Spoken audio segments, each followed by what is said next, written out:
Boa tarde, meus amigos. É sempre bom estar aqui no mais um Lift Talk. Quarta-feira, 5 horas da tarde.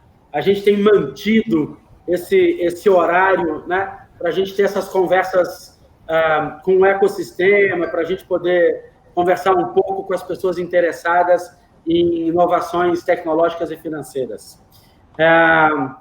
Eu vou, como de costume, apresentar todos os meus convidados.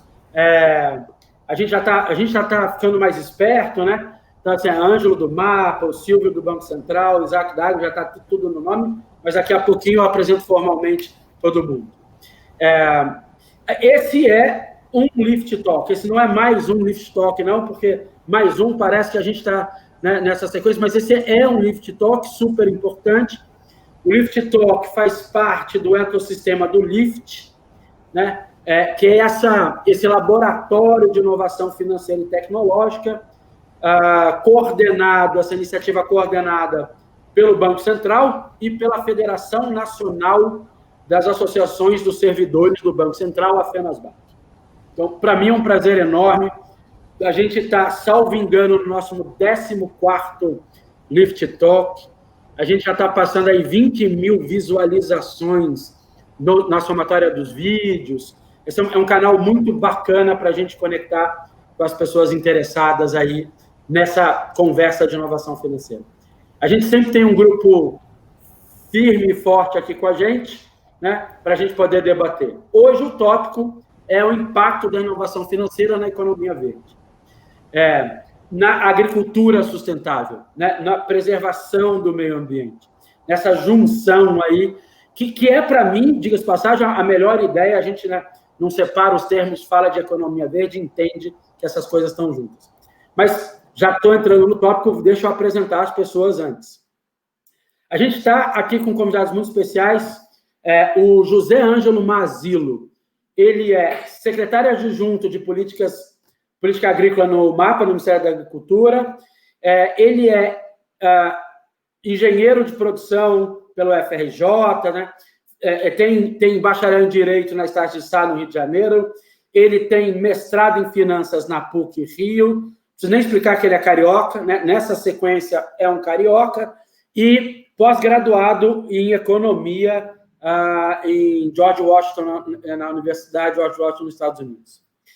Fora ter 26 anos de experiência no Banco Central, né, anterior, trabalhando na editoria de normas, no Departamento de Processos Administrativos Sancionadores, como supervisor de instituições bancárias, né, chefe de supervisão de cooperativas de crédito, financeiras e não bancárias, chefe do Departamento de Crédito Rural e Proagro, e é coautor de um artigo sobre política de regulação no Banco Internacional de Compensação.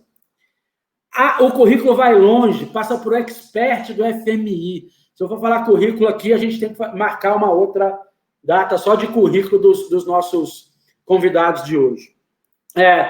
O Silvio Arduini é engenheiro agrônomo pela Exalc, da USP, Piracicaba, tem PhD em administração. Eu vou tentar o meu italiano aqui, tá, Silvio? Università Bocconi, em Milão, na Itália. Ele, acertei mais ou menos, né? Ele é ponto focal do projeto Finanças Brasileiras Sustentáveis, o FIBRAS, uma parceria com a GIS, para o Departamento de Regulação, Supervisão e Controle das Operações do Crédito Rural e do PROAGRO, o DEROP. Também é gerente do projeto Central de Informações de Crédito Rural, que a gente vai falar hoje. Também vai longe, se eu fosse ficar fazendo de currículo aqui. E aí tem nosso amigo Isaac. Isaac, eu não vou fazer o sotaque italiano, não, porque o sobrenome não deve ser, mas é Eberhard, ou algo parecido com isso.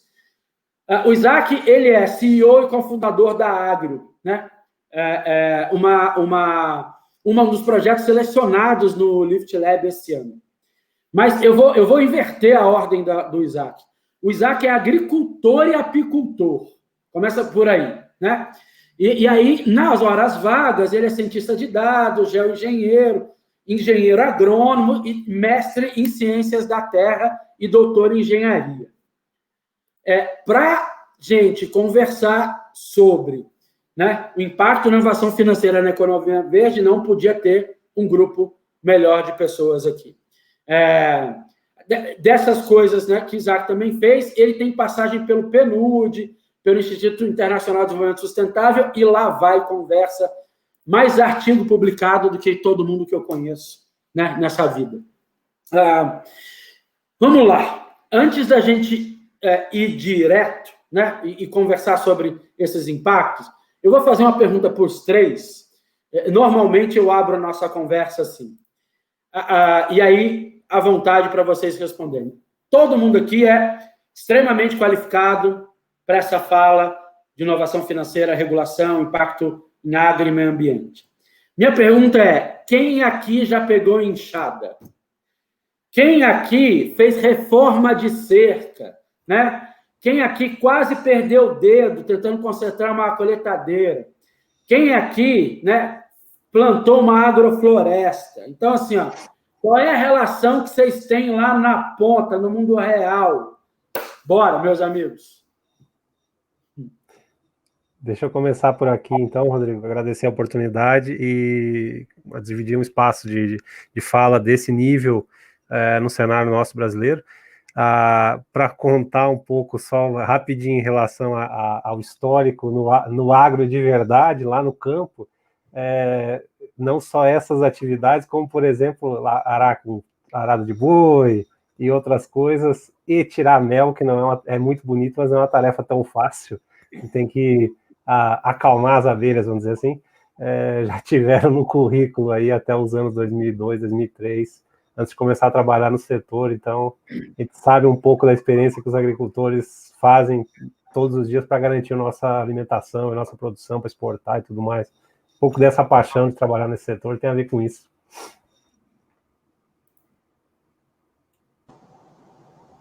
E aí, Silvio, você fala sobre a sua experiência como agricultor? Como não?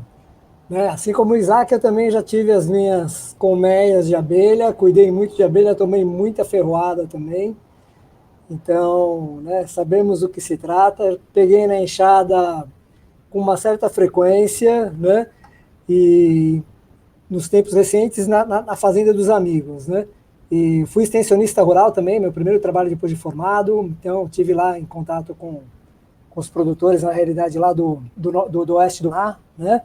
Então, foram trabalhos assim muito, muito gratificantes, muito enriquecedores, né? No sentido de ter uma experiência aí bastante boa, né? E ultimamente consertar cerca, isso a gente conserta mesmo morando na cidade, né? Então não tem como escapar, né? Eu estou vendo que aqui eu fiquei na desvantagem aqui, mas eu sou agricultor da minha quadra lá, viu, Rodrigo? Eu fui fazer um negócio de café alguns anos atrás, fui visitar a viveirista, trouxe umas mudas, acabou que o negócio de café não foi para frente, porque eu fui para Basileia para escrever aquele artigo, depois fui chamado para o mapa aqui. Resultado, plantei os pés de café, tudo lá na quadra. Então, eu sou um cafeicultor da quadra onde eu moro. Aí lá eu cuido, lá eu faço adubação, lá eu controlo praga, lá eu irrigo. Um barato. 4 pés de café. Mas sabe que eu já colhi café lá, já torrei, já moí, já fiz todo o processamento e já bebi, já deu meio quilo de café lá para mim. Tá bom, tá bom.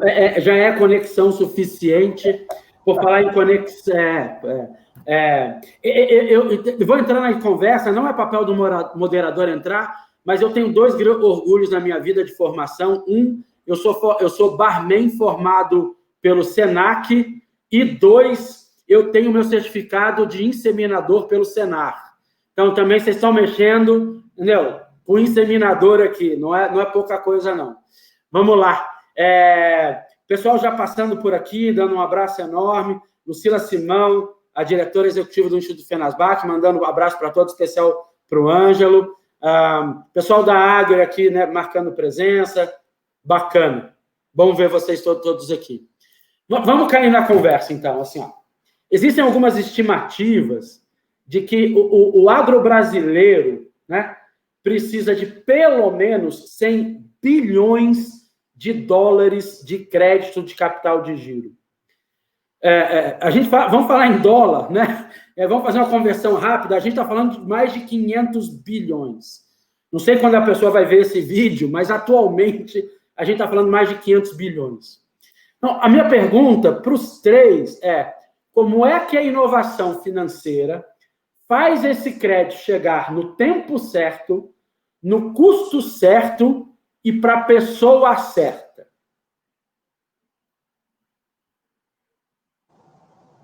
Você já fez a pergunta e meio que já respondeu, né? Qual que é o papel da inovação financeira. Mas eu acho importante o dado que você traz, e a gente está falando de capital de giro da agropecuária, nós não estamos falando nem do capital de giro de todo o agronegócio, porque tem antes da porteira, dentro da porteira, que são esses 100 bilhões de dólares do giro anual, e depois da porteira. E, além do capital de giro, tem todo o capital de investimento antes, dentro e fora da porteira, depois da porteira. Então, nós estamos falando que realmente o nosso agronegócio ele consome algumas poucas centenas de bilhões de dólares por ano de capital, seja ele giro, seja ele capital para investimento. E a gente possui um mercado de crédito com muitas falhas. O nosso mercado de crédito, que leva dinheiro para o agronegócio, o nosso mercado de crédito espontâneo, 100% privado, ele é complicado, a contratação dele não é simples, não é um mercado transparente, e o mercado pode melhorar muito a segurança jurídica. Então, nós estamos trabalhando no Ministério esses 3 pontos: tornar o mercado de crédito simples, transparente e seguro do ponto de vista jurídico. E nisso, as novas tecnologias podem ajudar muito. Existe muito capital que quer entrar no Brasil e não sabe como. E a gente proporcionando, então, tipos de instrumentos que dão essa simplicidade, transparência, segurança jurídica, as agtech, as agrofintechs, elas vão ajudar demais que esse dinheiro entre, porque o investidor precisa enxergar, ele precisa ter confiança, ele precisa mensurar o risco adequadamente, ele precisa identificar se o produtor, o comportamento dele ao longo dos anos como pagador, como é que é, o grau de endividamento, se aquela atividade que ele está financiando com dinheiro está indo bem ou não. Tudo isso, as inovações financeiras podem fazer essa conexão, levando informações úteis para quem vai emprestar, levar dinheiro, cobrar, conforme o risco que o produtor estiver oferecendo, o risco de crédito. Então, é total. Maravilha. Silvio, fala um pouco para a gente também. Assim, 100% de acordo com tudo que o Ângelo falou aí, né? Assim, o que eu poderia acrescentar, né? A gente tem aí o mercado realmente falho em alguns aspectos, né? E existe uma exigência muito grande de documentos, de comprovações para se tomar crédito, né? Tem toda uma questão de risco de quem está concedendo o crédito, né? Que tem que tomar cuidado com essa questão. E por conta disso, há uma exigência documental gigantesca, né? Então, onde é que entra a inovação financeira aí? Entra em você possibilitar um acesso a essas informações de uma maneira simplificada, né? Então, né, aqui eu me permito citar o exemplo do Isaac, mas não é o único, né? Uma empresa que concentra as informações, né, que coleta uma série de informações aí e colocam à disposição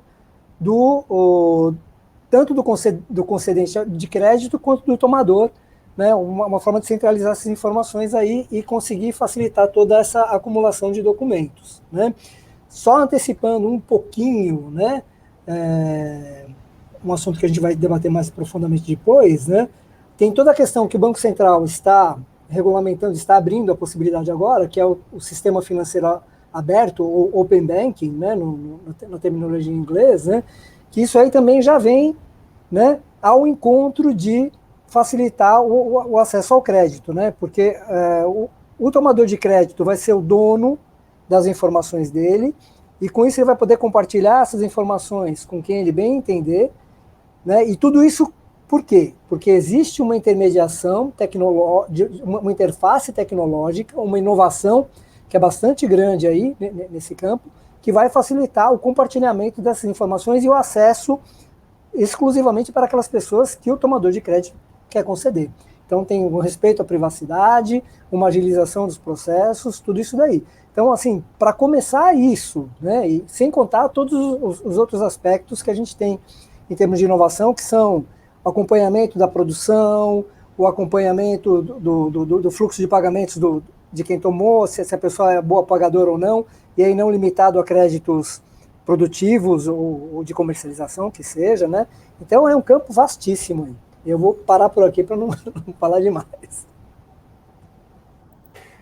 Obrigado, Silvio. Deixa eu aproveitar o que os dois colocaram antes, o Ângelo e o Silvio, e tentar agregar um pouco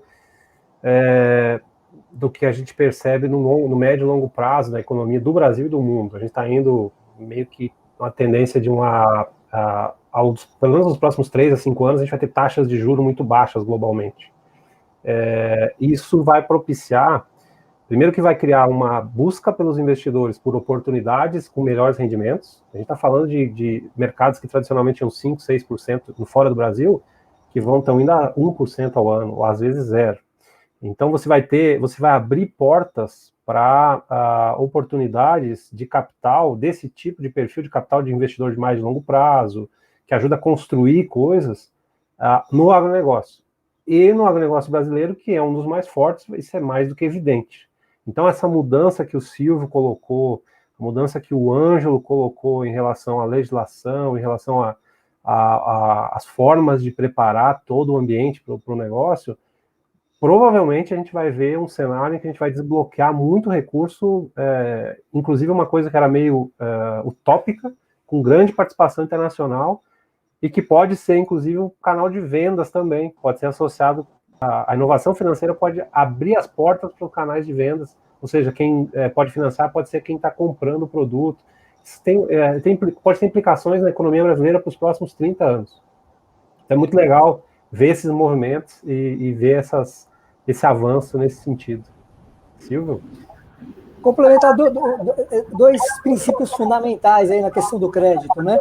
Você tem que ter disponibilidade de informação, tanto de quem está pegando o crédito, quanto daquele que está concedendo o crédito, e tem que ter uma informação que seja verificável, especialmente do lado de quem está concedendo o crédito. Então, a inovação financeira vem, assim, preencher esse espaço aí, né, esses dois princípios aí de uma maneira bastante enfática, né?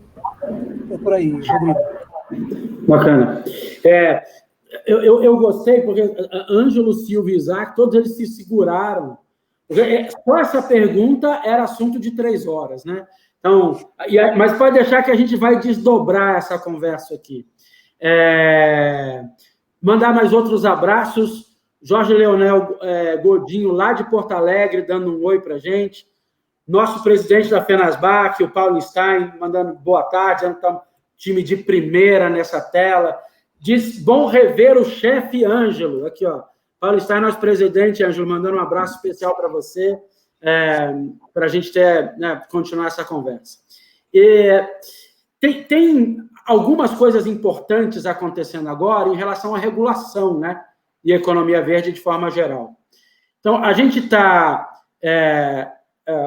eu vou botar numa ordem aqui, não de importância. Mas, assim, há pouco tempo atrás, o Brasil assinou um memorando de entendimento, né, com a Climate Bonds Initiative para desenvolver o mercado de títulos verdes aqui no Brasil. No final de 2019 para cá, parece que só se fala disso, né? Aí abriu a porteira, a gente está falando muito de título verde. Silvio, Isaac e quando o Ângelo puder, assim, ó, como é que os green bonds ajudam a economia verde e como é que a gente pode confiar nos green bonds? E que tecnologia está por trás dessa confiança? Quer começar, Isaac? Pode começar. Tá bom. Então, esse é um dos grandes desafios. A gente vê uma mudança de perfil de investidor globalmente, e no Brasil também, procurando como ajudar a desenvolver as iniciativas produtivas, pode ser em energia, pode ser construção, pode ser, e também no agronegócio, associada a essa questão de realmente fazer e provar o que está acontecendo do ponto de vista ambiental desses investimentos. Então, mudanças tecnológicas e de regulação, elas vão dar condições, por exemplo, que a gente possa, para responder a tua pergunta, Rodrigo, como que a gente pode acompanhar o que acontece. Então, vou usar um exemplo prático, que é o que a gente faz. na agro, mas a gente sabe que tem outras ao redor do mundo, outras empresas ao redor do mundo fazendo coisas parecidas, mas você pode, por exemplo, combinar a área de produção de um produtor, que ela é acompanhada e identificado o comportamento do que está acontecendo lá, por exemplo, se tem movimentação de solo ou não, porque isso afeta a emissão de CO2 por oxidação do solo, se tem palha na superfície, enfim, métodos da produção em si, associada a áreas de preservação daquele mesmo produtor. Então, quando você começa a combinar esses dois, que são dois ativos diferentes de um mesmo CNPJ ou CPF, né, digamos assim, da pessoa que está lá operando. Então, você consegue, por exemplo, essa transparência. Imagina todos os produtores com todas as suas áreas, que a gente tem uma das regulações mais importantes, talvez a mais avançada do mundo, que é o Cadastro Ambiental Rural. Imagina todas as áreas, todos os produtores, cada um que tem um financiamento, com a sua área de proteção, ou de preservação, que está ligada ao Cadastro Ambiental Rural. Imagina ela ligada à área de produção desse produtor. Isso transforma a cadeia de produção pós-porteira numa outra condição de poder chegar e dizer para o comprador, olha, esses produtores todos aqui têm certos níveis de qualidade, de certeza que não estão desmatando, que não estão afetando nenhum tipo de atividade negativa do ponto de vista ambiental. E aí você começar a desbloquear os recursos que são voltados para esse setor. Então, um dos desafios é a gente criar as ferramentas de transparência do ponto de vista do setor, né?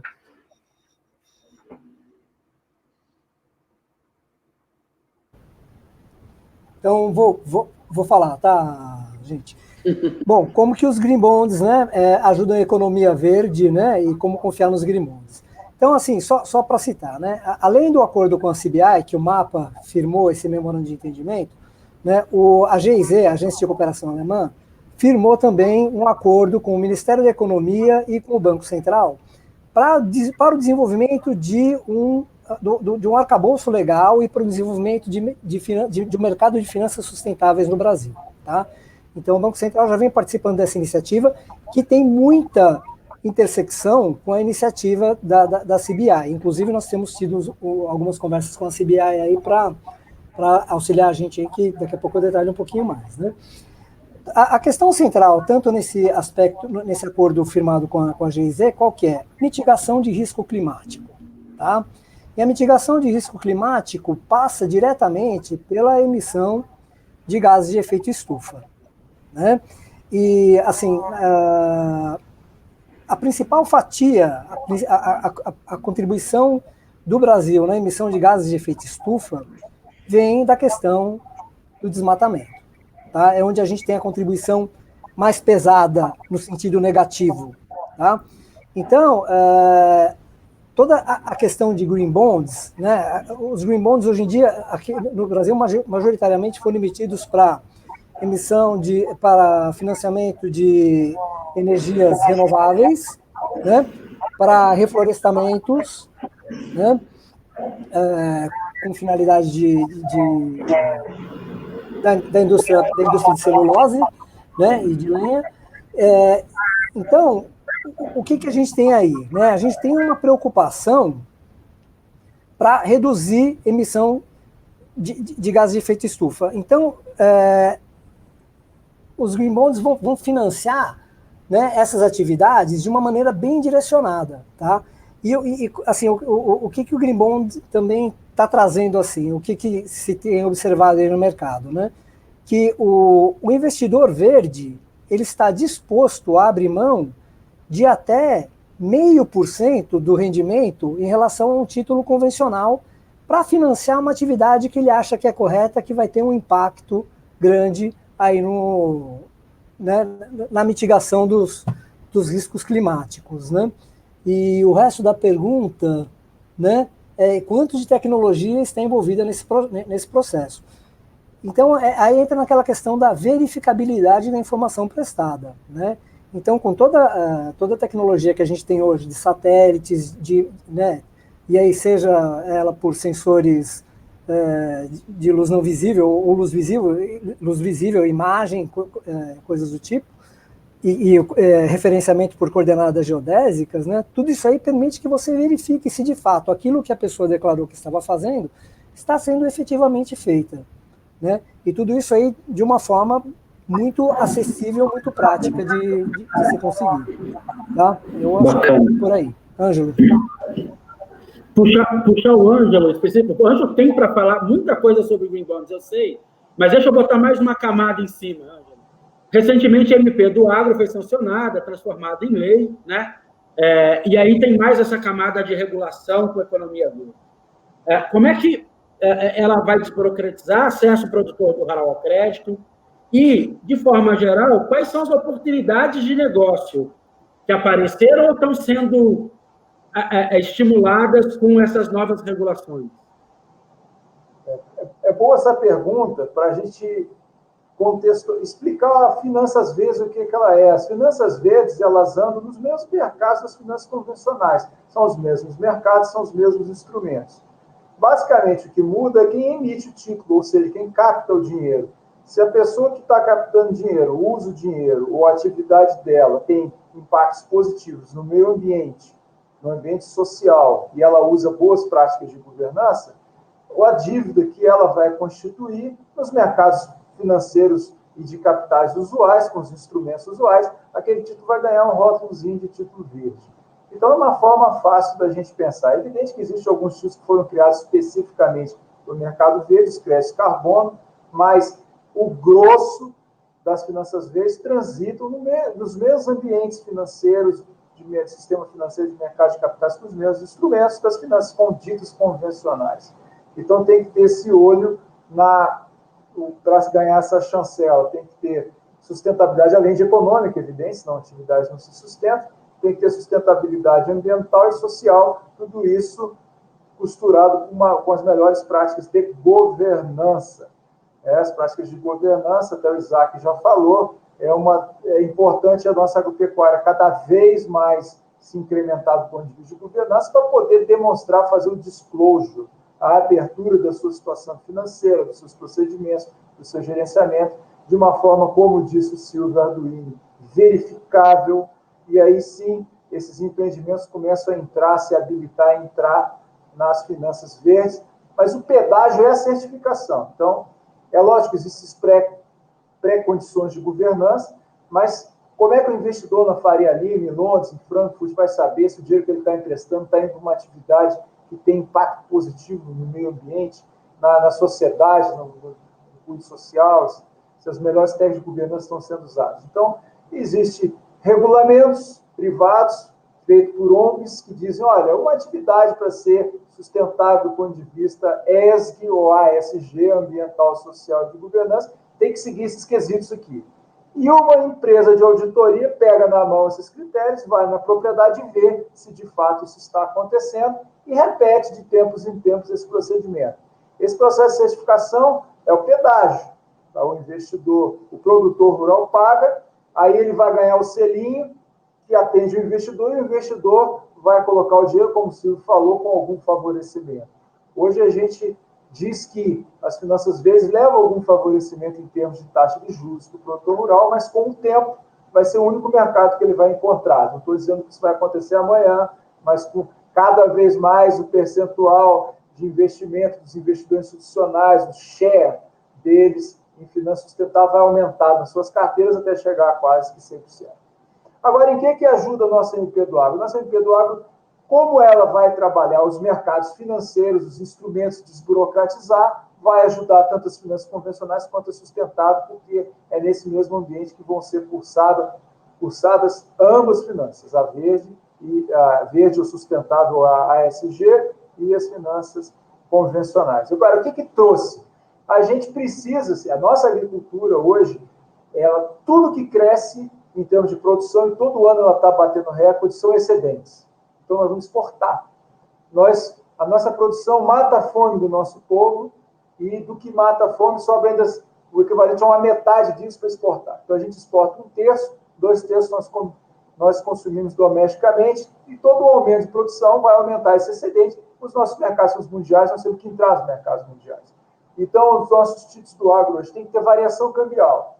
Há muita relutância, porque ainda a gente tem um comportamento como Estado, sei lá se é do jeito latino-americano de ser, muito arredio, muito provinciano, não podemos nos expor. Pode o quê? A nossa atividade agropecuária, o agronegócio, é para fora, acabou. Né? Ou a gente entra de corpo e alma no jogo ou sai do jogo. Né? Então, nós vamos entrar no setor real, vamos exportar e precisamos das finanças acompanhando, porque nem se a gente quiser, nossas finanças internas aqui vão dar conta. Então, o dinheiro vai entrar e a gente precisa da variação cambial. Isso foi atendido com a CPR. E na segunda onda legislativa que nós estamos pretendendo agora, nós vamos intensificar isso para outros títulos do agro, poder ser emitido com variação cambial, admitir todos os tipos de garantia, o produtor poder dizer se os bens dele poderão entrar numa RJ ou não, ele vai dizer isso. A gente está estimulando muito o score comportamental.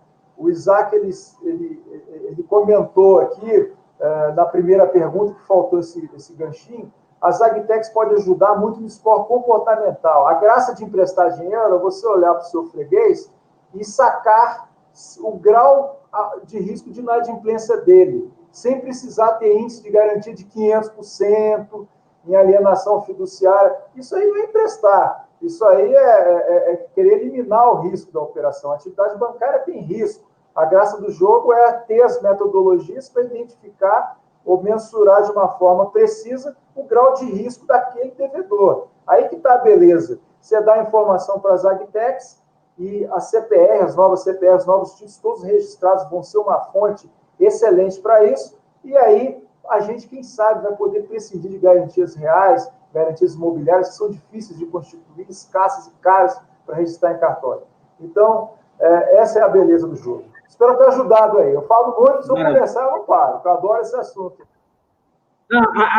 Ajudou muito, assim, é um complementando o outro. Isso aqui é uma conversa, né? Deixa eu falar uma coisinha aqui só.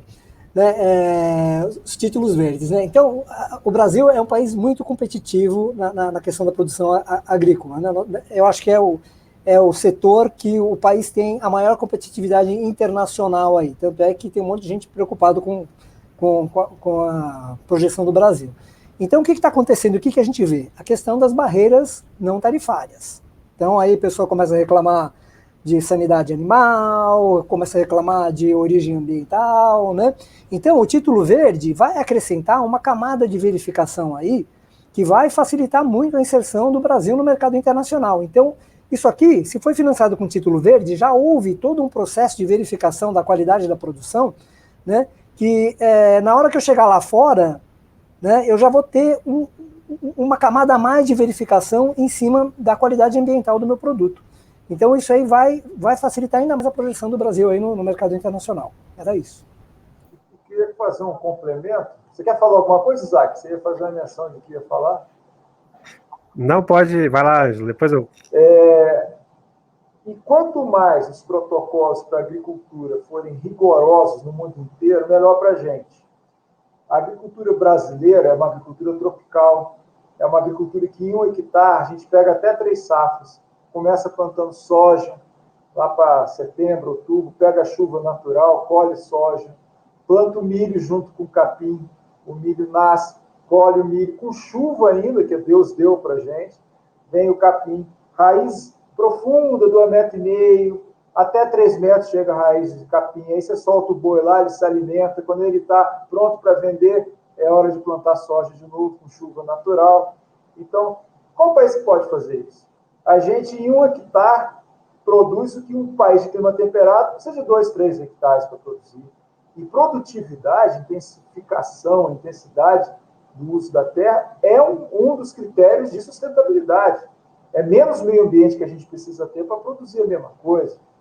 Então, assim, o Brasil pode fazer isso. Nós temos exemplo de fazendas de 170 mil hectares, que tem essa integração lavoura, pecuária e floresta, e que o resultado líquido de emissão de carbono é sequestro de carbono da atmosfera.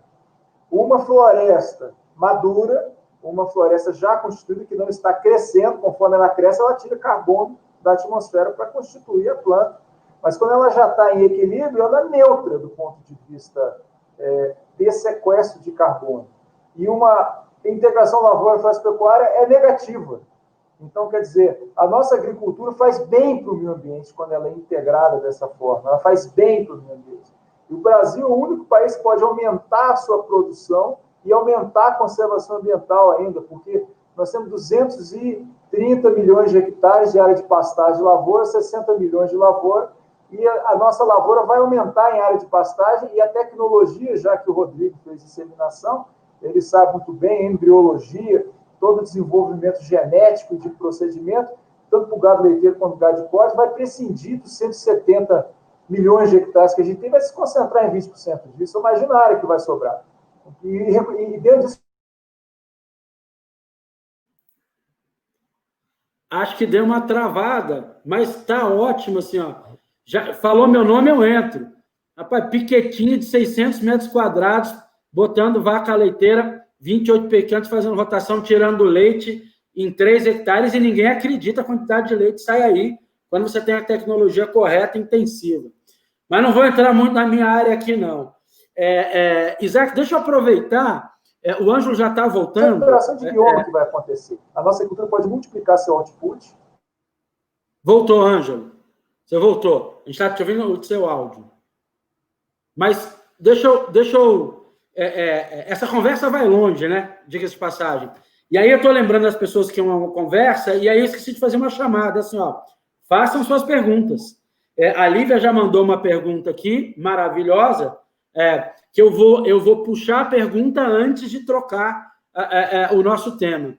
A Lívia está perguntando se vocês acham, né, que existe muita resistência de produtor em relação à certificação de Green Bonds inicialmente por causa do custo inicial. Existe um custo inicial alto ainda, né, você precisa de uma certificadora. Qual é a visão de vocês em relação a essa barreira de entrada? Vou sair na frente aqui. O que a gente percebe, do que a gente escuta dos produtores que a gente conversa, lembrando que a gente trabalha mais com as empresas em si, mas é que eles têm abertura, sim, para esse tipo de adoção. O que acontece é a gente precisava ter isso mais claro para os envolvidos, ou seja, para não parecer que é mais uma coisa que ele vai investir e não vai diretamente estar ligado à sua produção. Se isso tiver claro, os produtores vão aderir. E, primeiro, que os produtores hoje entendem que eles precisam comercializar, e a comercialização que o Ângelo falou, e o Silvio também entrou nesse detalhe, a comercialização, provavelmente daqui a 5, talvez antes de 5 anos, vai estar muito ligada a fatores não tarifários e principalmente fatores ligados ao que a gente está contornando aí com a história da mudança climática.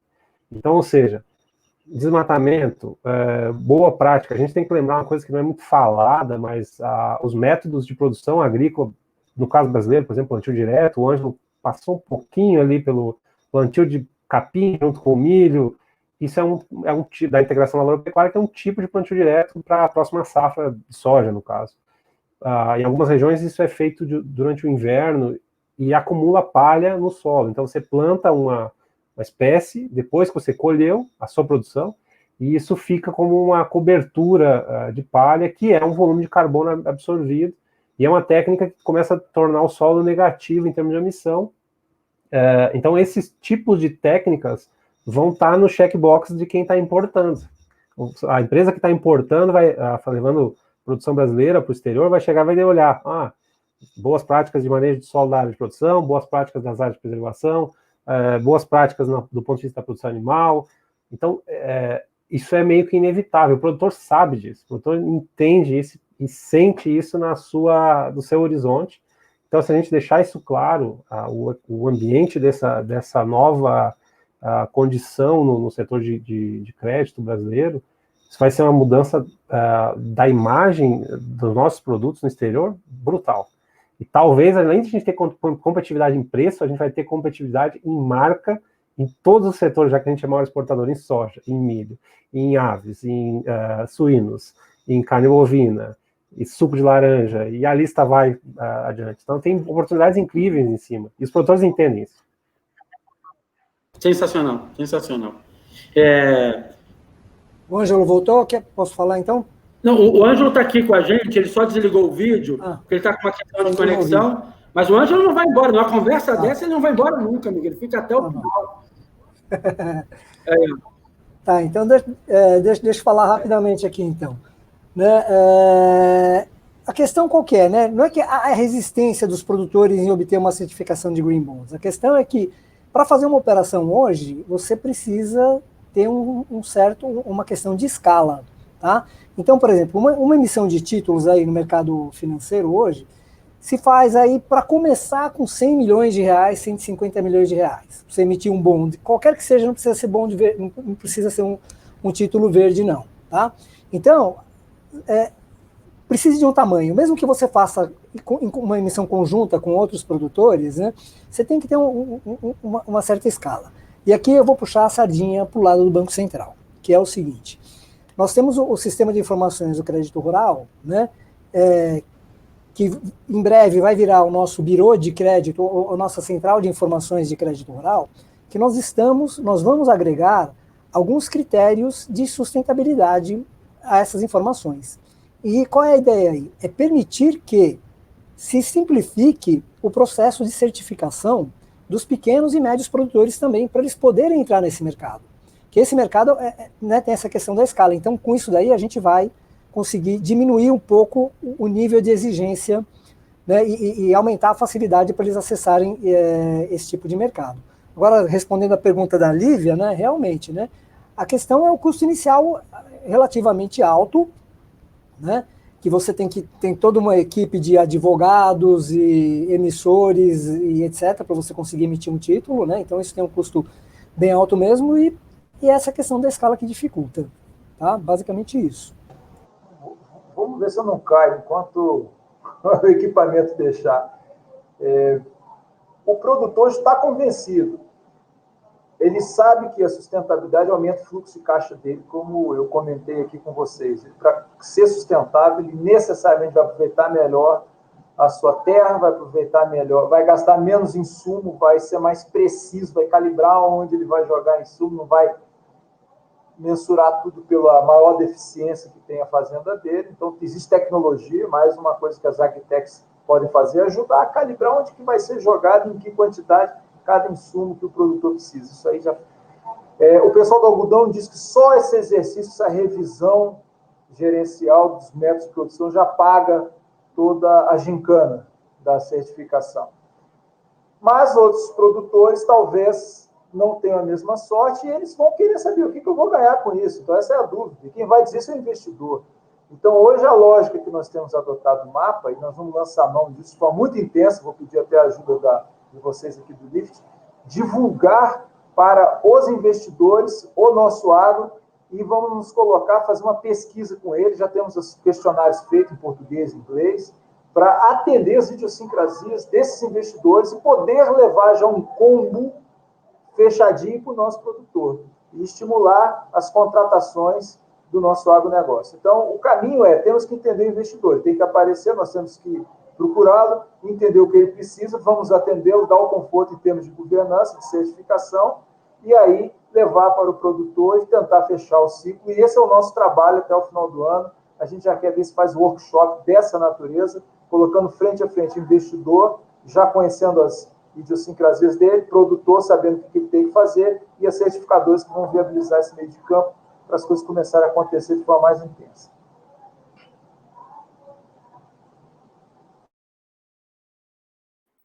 Ótimo. Espacinho para respirar, né? Porque a conversa aqui é um em cima do outro. Bacana.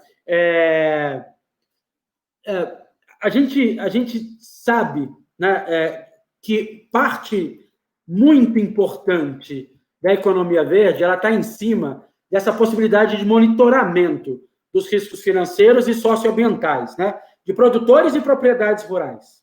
Então, eu queria que Isaac assim, fale um pouco mais da tecnologia do monitoramento, e aí Silvio e Ângelo podem falar da parte da supervisão desse monitoramento. O que tem sido usado para garantir, né, menores riscos aí, tanto financeiros quanto socioambientais na economia verde? Sim, e esse é um dos grandes mudanças de paradigma da última década, acessibilidade a dados e tudo mais, né? Do ponto de vista do agronegócio, a gente tem a tecnologia tem dois papéis fundamentais. Um, a gente tem que lembrar, a gente às vezes está falando para para a nossa audiência em geral, que não está diretamente ligada à produção, a gente tem que considerar o seguinte: o agronegócio é uma atividade que tem uma distribuição geográfica esparsa, relativamente esparsa, não vamos considerar só totalmente esparsa. Então você pode ter considerando o seguinte: você tem produtores em Formosa, você tem produtores em Cristalina e assim por diante, todas as cidades ao redor de Brasília, aqui onde a gente está falando. Isso implica numa questão. A primeira questão é como é que a gente monitora diferentes lugares todos ao mesmo tempo, sem ter que demandar força de pessoas, né, no campo, indo a todos os locais ao mesmo tempo. Isso é o primeiro ponto que a gente tem que resolver. E aí um dos grandes passos de avanços tecnológicos é você conseguir ter dados de satélite, dados de radar, dados de veículos não tripulados, ou chamados VANTs, ou drones, né, como o pessoal gosta de comprar para tirar foto, que todos eles combinados, eles habilitam você ter, digamos assim, uma imagem, uma foto do que está acontecendo lá a cada 2 ou 3 dias. Quando você faz isso, de primeira coisa, você resolveu o impasse de ter que ir aos locais, segundo, você resolveu o impasse de frequência, porque quando você demanda de força no campo, você não vai poder ir toda semana. Então, as condições tecnológicas hoje para a implementação de programas massivos de acompanhamento de produção agrícola e produção e de ativos ambientais, como floresta e outros, estão dadas. Hoje a gente tem condições de fazer isso. De dados que são de alta resolução, abaixo de 1 metro de resolução espacial, ou seja, que o pixel na tela do computador representa quase que o tamanho de uma pessoa, então dá para ver detalhamentos de ocupação interna, de talhão e tudo mais, até dados de menor resolução, mas de alta frequência, com imagens diárias ou intradiárias. Então é como se fosse uma espécie de um Big Brother, um Instagram do campo. Então hoje a gente tem informações. Qual é o detalhe que está, hoje o estágio que as coisas estão? É como é que você combina tudo isso e você entrega isso para as empresas que operam, porque elas não vão fazer, os bancos não vão dar conta de fazer tudo, porque eles têm que se preocupar com a operação financeira, que tem os riscos inerentes à operação, e eles são especialistas nisso. As empresas do agronegócio, que distribuem produtos, insumos e tudo mais, como é que você entrega na mão deles as ferramentas que eles possam rapidamente mandar uma informação de um produtor, receber de volta, saber o que está acontecendo, tomar a decisão e poder provar como eles tomaram a decisão. E aí a tecnologia habilita essa outra parte, que é provar o que está acontecendo.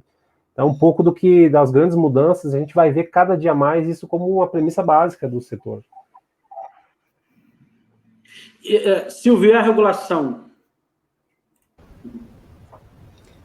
Bom, a regulação aí avançando no seguinte rumo, né, Rodrigo? Permitir que sejam utilizados essas ferramentas de sensoriamento remoto, né, para fazer no caso, no Banco Central a gente separa os nomes, né? Quem fiscaliza a concessão do crédito são as instituições financeiras que operam no mercado, né? E o Banco Central faz a supervisão dessas instituições, né?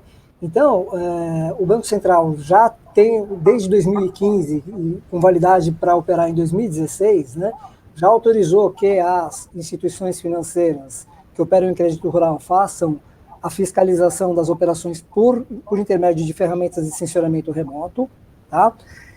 Exige que quem faça isso, né, que tenha imagens do empreendimento agrícola, né, uma no início do empreendimento, uma no meio e uma na colheita, né? E a ideia do Banco Central, né, é avançar mais e mais nessa regulamentação, nessa normatização, para permitir esse tipo de fiscalização.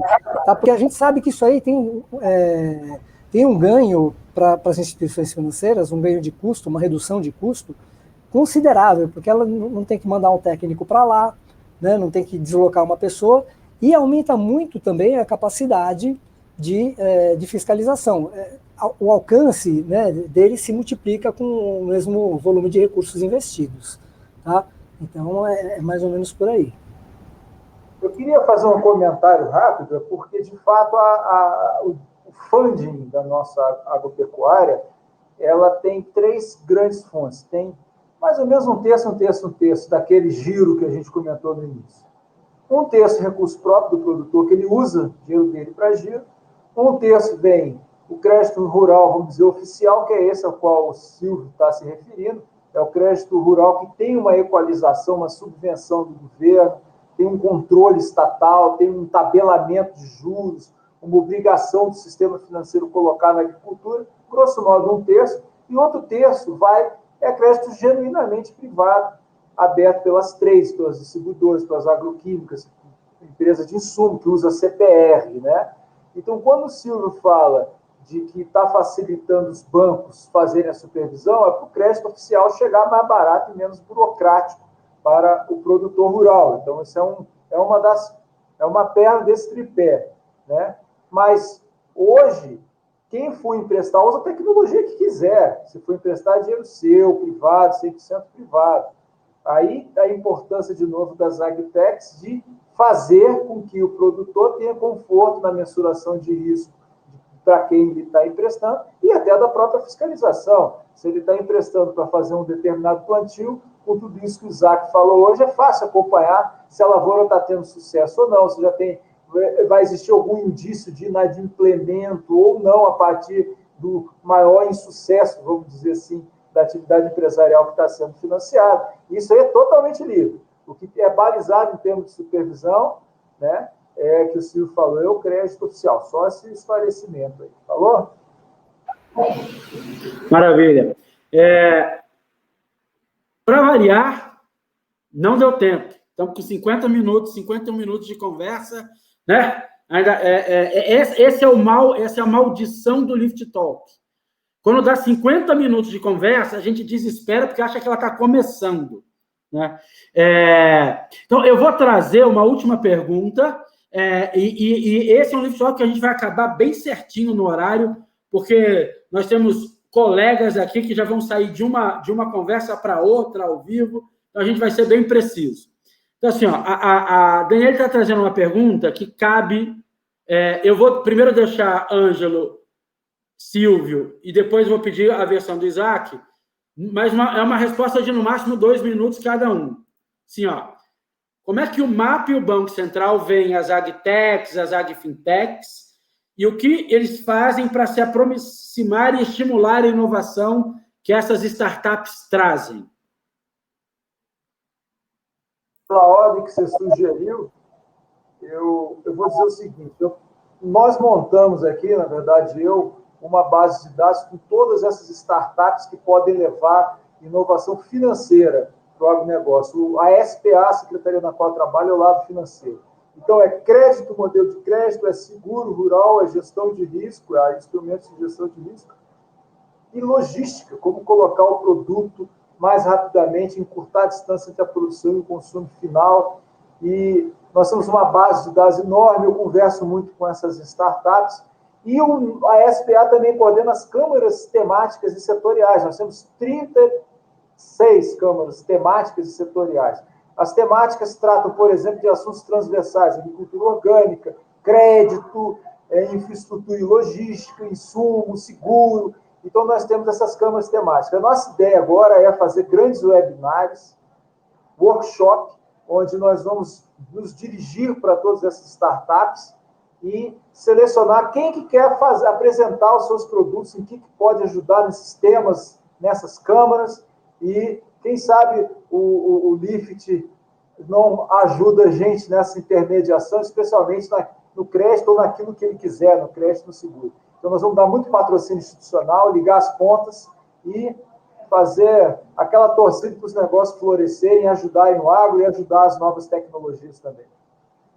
Sabe que não tem como voltar atrás, hein, Ângelo? Está gravado, não tem mais quem sabe, não. O Lift vai ajudar, a gente vai fazer essa conexão aqui, porque a gente quer muito levar a parte financeira de crédito, né, e tocar isso com vocês diretamente. Meu amigo Silvio, como o Banco Central... o Silvio tem uma resposta, se ele não fizer, a gente nunca mais conversa com ele, né? Uma parte da resposta, se não for o Lift, acabou a conversa. Bom. Vai lá. Então, essa iniciativa maravilhosa, realmente, né, não tem o que dizer do Lift, do que o Banco Central conduz aí em conjunto com a FENASBAC, que a FENASBAC patrocina e dá todo o suporte aí, né? E o Rodrigo, né, com a vinculação aí e toda a capacidade. Rodrigo, assim, né, falando de verdade, vocês, né, organizaram uma iniciativa fantástica que está trazendo aí muito progresso. Então, porque o Lift não é só essa questão voltada para para a agricultura. Tem toda a questão de sistema de pagamento, né? Das fintechs aí relacionadas aos mais diversos ramos, né? Então, o Banco Central abre uma iniciativa dessa com o Lift, por exemplo, lança o sistema aí, né, o Pix, que daqui a pouco vai estar aí, né, também esperamos, revolucionando aí todo o mercado de meios de pagamento aqui do Brasil, né, e puxando, né, abrindo esse tipo de iniciativa para, né, para quem tiver produto aí. Então, por exemplo, este ano já tivemos no Lift empresas estrangeiras apresentando projetos. Então, isso está ganhando aí uma dimensão mundial, né? Então, né, nesse sentido.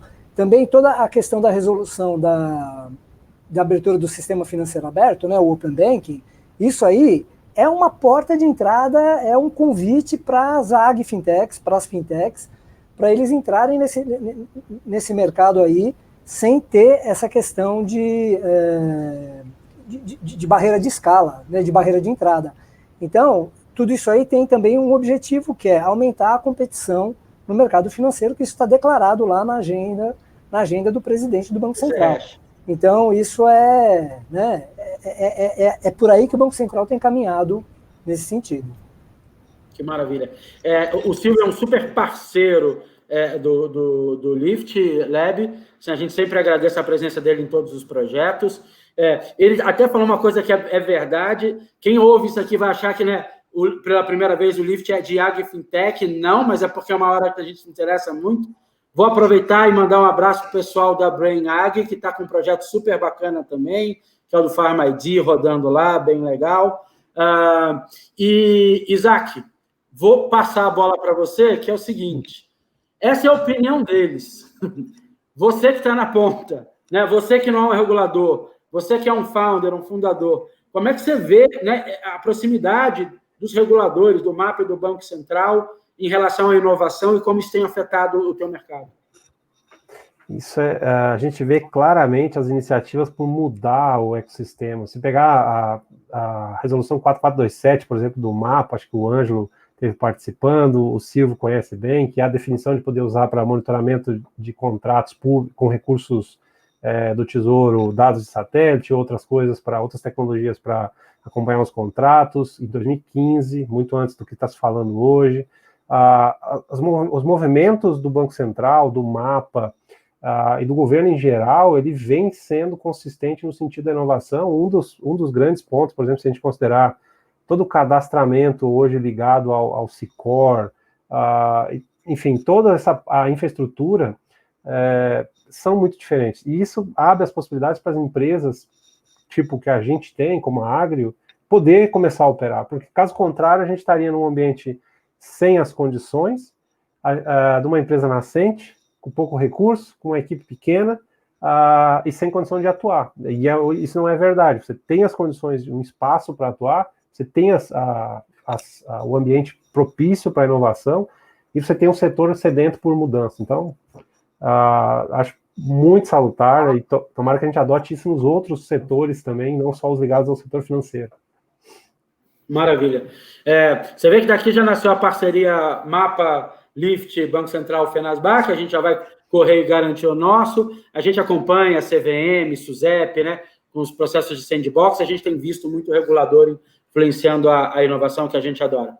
Meus amigos, eu não vou segurar mais vocês, nem vocês que estão nos assistindo. Muito obrigado por estar assistindo a gente, muito obrigado por ter participado dessa conversa. Ângelo, Silvio, Isaac, conversa de altíssimo nível.